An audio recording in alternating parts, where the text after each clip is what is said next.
I expect it to happen na pangit ang ipapakita ni Conor kasi galing siya sa injury, nabali pa niya. It's an open secret yung lifestyle niya. Na for 5 years, inom lang siya ng inom. He had some legal trouble, partying till na umaabot na sila sa nakasuhan na siya and all. And yes, you cannot serve two masters kasi in this kind of life.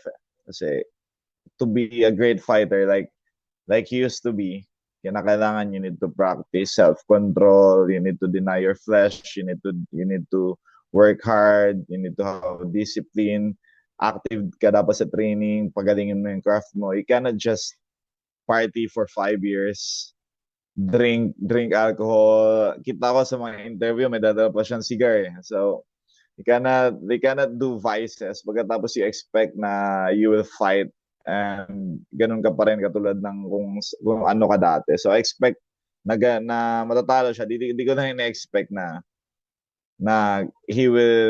ganun kabilis. Pero sa tingin ko explanation doon kasi is 'di ba si Conor nabalian siya ng paa.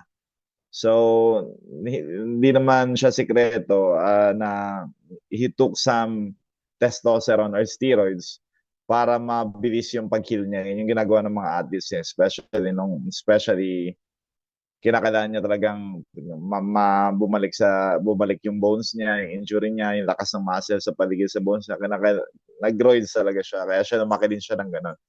Ngayon kasi for him to come back sa sports, kinakailangan niyang mag-enter sa anti-doping agency. So kinakailangan niyang mag-clean ulit. So if you've been like doping for 5 years, tapos kinakailangan mo ma-stop, magiging mabibrittle kasi mga buto mo, yung katawan mo, yung mabibrittle. So most likely yun yung nangyari. Kaya mabilis na lang siya na injury sa fight.